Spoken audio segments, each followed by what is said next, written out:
Hi mga moms! I'm back! And for today's mini vlog, grabe, sumakses na talaga si Sir Principal. At heto ang mga ganap namin lately.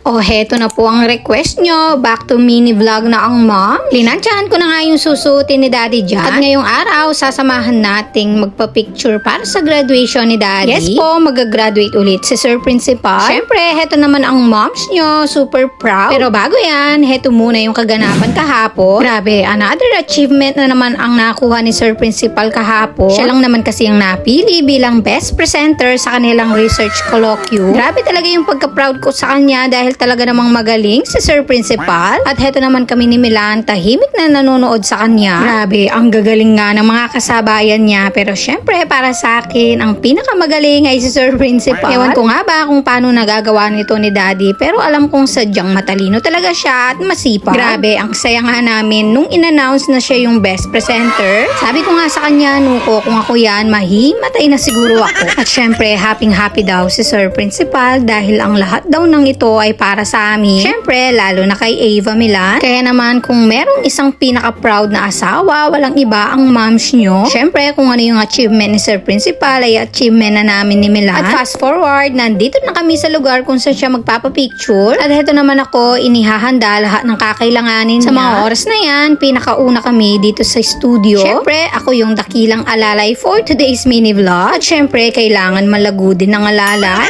Charing nuko, ang gwapo naman ng magpapapicture na yan. Kamukha niya si River Cruz. Yan. Sa mga oras na yan, niretouch na siya at nagbihis na rin ng toga. At kung napapansin nyo, 3 guhit at yes po, Doctor of Education na si Sir Principal. Grabe no, kahit nga ako na asawa, na-amaze pa din sa mga achievements niya. At wag muna kayong umasa na merong gantihan serye for today's mini vlog. Wala muna dahil magsasaya muna kami ni Sir Principal. Grabe talaga, totoong maswerte ako kay Sir Principal. Kita nyo, gwapo na, matalino pa. Diyos ko.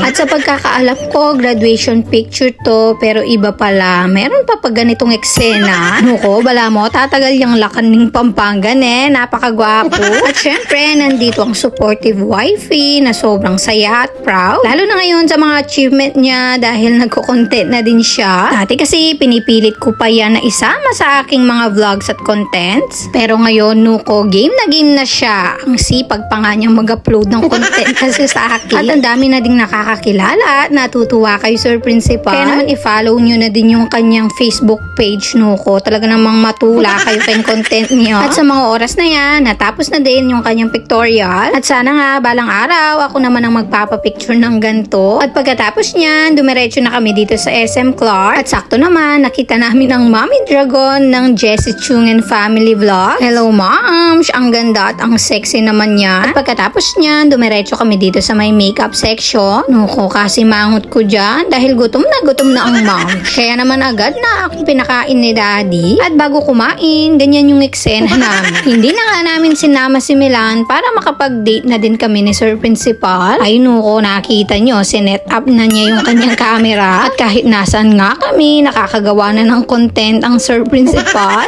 Ay nuko, ang sweet namin mamaya kan yan gantihan serye na naman. Bihira lang kasi yung pagkakataon na kaming dalawa lang ni Daddy dahil syempre madalas kasama namin si Ava Milan. At pagkatapos namin kumain, nag-ayos at naglagay na ako ng lip tint para hindi ako magmukhang PA ng kasama ko. Charing. At pagkatapos niyan, habang meron pang oras, namili na din kami ni Sir Principal. At sakto naman, nakasale itong mga coat at jacket mga moms, sobrang mura. Mahilig din kasi kami sa mga pang-OOTD at mga damit ni Daddy. Ay nuko, keng kalisangan, talaga namang Selly Milareni. Sobrang mura naman kasi at syempre magagamit din natin ito sa pagta-travel. At pagkatapos, nag-aya naman magkape si Daddy. Ay nuko, talaga namang todo libre sa akin ngayon si Sir Principal. Char lang, everyday naman kasi talaga ini-spoil ako sa mga gusto ko ni Daddy. At fast forward, nung dinner na, nakipag-meet kami sa aming pinakamagandang ninang na si Ninang Joanne Malyari Veloso. Siya lang naman yung pinakamagandang ninang namin na nag-flight lang talaga para makapag-attend sa aming kasal. Pagkatapos, nag-celebrate na din kami ng birthday ni Sir Principal. Maraming salamat sa iyo, Ninang. Talaga namang love na love mo kami. At grabe, dati follower lang namin siya pero ngayon naging ninang na namin at naging malapit na kaibigan. Kaya naman maraming salamat. Love ka namin, Ninang. O siya, hanggang dyan na lang. Thank you so much for watching.